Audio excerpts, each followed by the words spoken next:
Hello investor, आज हम बात करेंगे इंडियन मार्केट में आने वाले सबसे बड़े आईपीओ के बारे में, जिसका नाम है हुंडई मोटर्स। आज उसका आईपीओ 14 तारीख को खुलने वाला है। उसका मार्केट कैप अगर हम देखेंगे तो 1.5 लाख करोड़ के आसपास का हो जाएगा। उसका आईपीओ साइज 27,870 करोड़, मतलब ये अभी तक का इंडियन मार्केट का शायद सबसे बड़ा आईपीओ है। उसमें अगर हम देखें तो एचएनआई कैटेगरी में 50% सब्सक्रिप्शन रखा हुआ है, रिटेल में 35% सब्सक्रिप्शन है और एचएनआई में 15% सब्सक्रिप्शन का कैटेगरी में वो आईपीओ फ्लोट हो रहा है। अभी छोटे इन्वेस्टरों को, बड़े इन्वेस्टर हो या कोई भी इन्वेस्टरों को ये आईपीओ का वैल्यूएशन भी समझना चाहिए। अदर जो इंडियन कंपनी मार्केट में एक्टिव है और जो शेयर्स इंडियन मार्केट में लिस्टेड है उसका भी वैल्यूएशन समझना चाहिए। और पूरा मैकेनिज्म ये आईपीओ का किस तरह से शुरू हुआ है और जब आईपीओ लिस्टिंग हुआ तब तक क्या मैकेनिज्म रह सकता है, वो एक डिस्कशन हम ये वीडियो में कर रहे हैं। प्यारे इन्वेस्टर, एक बात समझिए, आज के दिन में बहुत सारी कंपनियां एनएससी में लिस्टेड है, बीएससी में लिस्टेड है। मतलब कि ये कोई पहली मोटर कंपनी नहीं है कि जो एकदम अट्रैक्टिव वैल्यूएशन पे आ रही है और फार वैल्यूएशन पे आ रही है।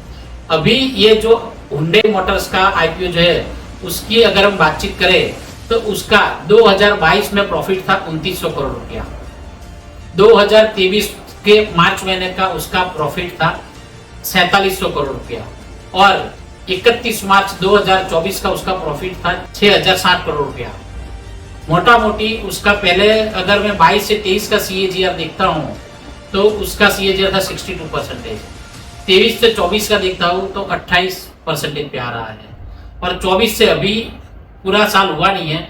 अपने समझते हैं कि चलो 25% के एवरेज सीएजीआर से ये कंपनी ग्रोथ करेगी। तो आज के दिन में जो ये आईपीओ आ रहा है तो वो भी 26-27 के पी के ऊपर आ रहा है, 36-27 के मल्टीपल के ऊपर आ रहा है। तो मोटा मोटी अगर हम देखेंगे इंडियन कंपनियों के साथ में और इंडियन स्टॉक मार्केट में जो लिस्टेड कंपनी है उसके साथ में अगर कंपेयर करेंगे तो आज के दिन में मारुति भी 27 के पी पर अवेलेबल है, M&M 30 और 30 से 31 के पी पर अवेलेबल है, टाटा मोटर 10 से 11 के पी के बीच में अवेलेबल है। ये सब भी बहुत ही अट्रैक्टिव ब्रांड्स है और बहुत ही डिमांडेड गाड़ियां रहती है ये सभी कंपनियों को भी। और अभी जो नया सेगमेंट और जो नया दौर देख रहे हैं वो ईवी गाड़ियों का आने वाला है और वो ईवी व्हीकल्स का आने वाला है। अभी हुंडई मोटर्स भी हम देखेंगे तो बहुत सारे वेरिएंट में अवेलेबल है। हुंडई मोटर्स एक सबसे छोटे से छोटी कार बनाती है i10, बड़े से बड़ी कार भी बनाती है। वो सपोज करो छोटी कार में अवेलेबल है, बड़ी कार में अवेलेबल, मतलब कि स्मॉल कॉम्पैक्ट कार, फिर कॉम्पैक्ट एक्सयूवी, सेडान। मारुति है तो मारुति अल्टो से लेके ब्रीजा देखो, ब्रीजा से लेके उसकी एक्सेल 6 देखो, बड़ी से बड़ी गाड़ियां भी मारुति कंपनी भी बनाती है। वो भी आप समझो छोटे से छोटे मतलब वेरिएंट में अवेलेबल है। मतलब अल्टो देखो 4 सीटर 5 सीटर में अवेलेबल है। हम देखेंगे कॉम्पैक्ट एक्सयूवी ब्रीजा भी अवेलेबल है, एक्सयूवी एक्सेल 6 भी अवेलेबल है।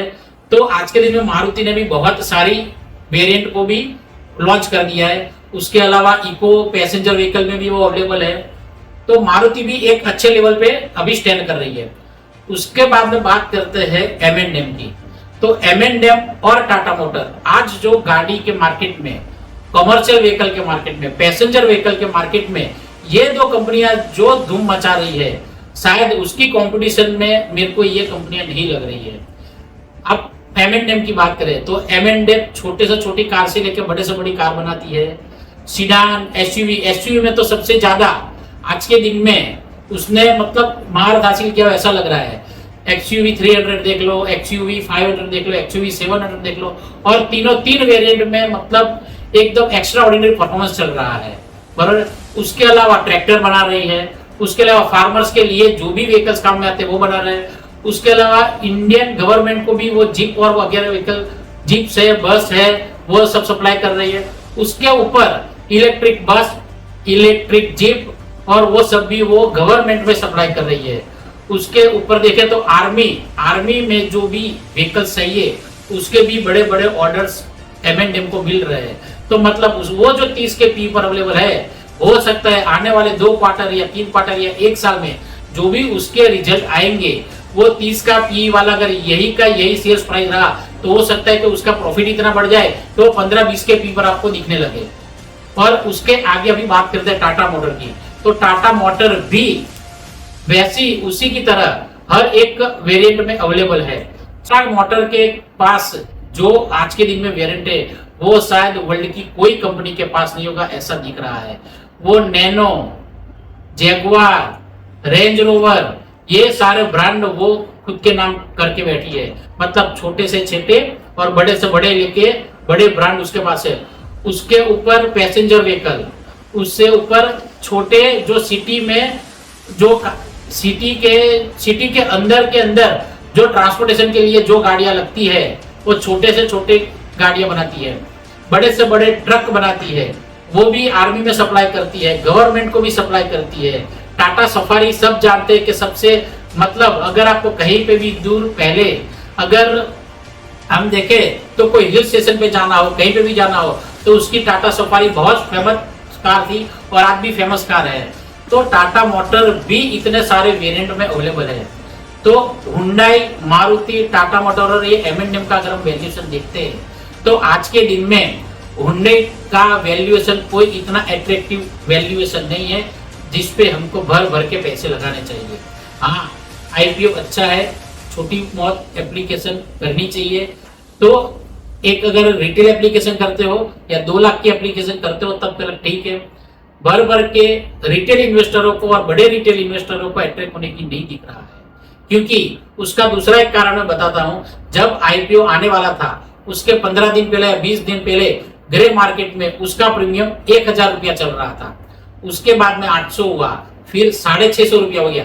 जैसे जैसे लोगों को समझ आती गई वैसे वैसे उसका प्रीमियम डाउन होता गया। 650 वाला फिर 400 हो गया, 400 बहुत दिन रहा, उसके बाद में 250, 250 से लेकर 150, आज उसका प्रीमियम 100 रुपये से भी अंदर चल रहा है।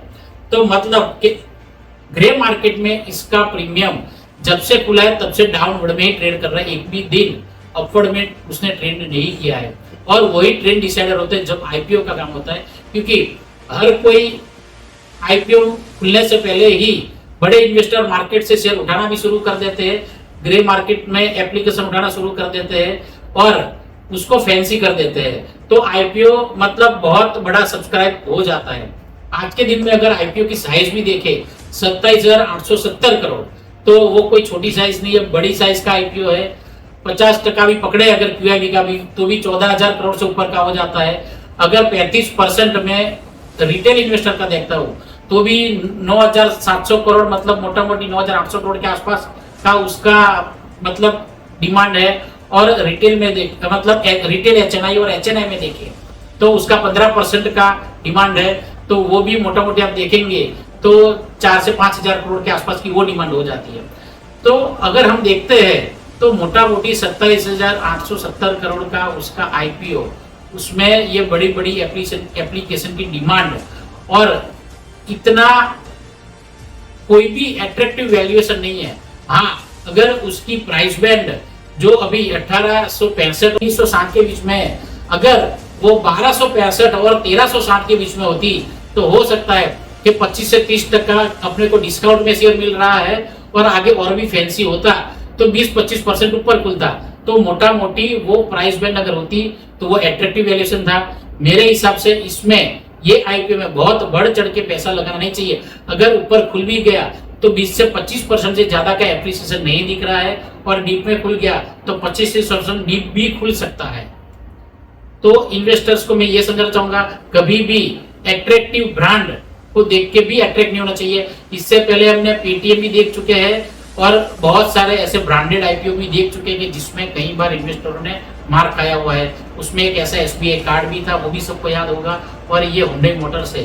तो मैं एक चीज कहूँगा, आगे आने वाले दिनों में अपने वहाँ फेस्टिवल का मौसम चल रहा है, आईपीओ हर साल आते हैं, लेकिन बड़े आईपीओ में सोच कर समझ कर इन्वेस्ट करना चाहिए। Thank you investor.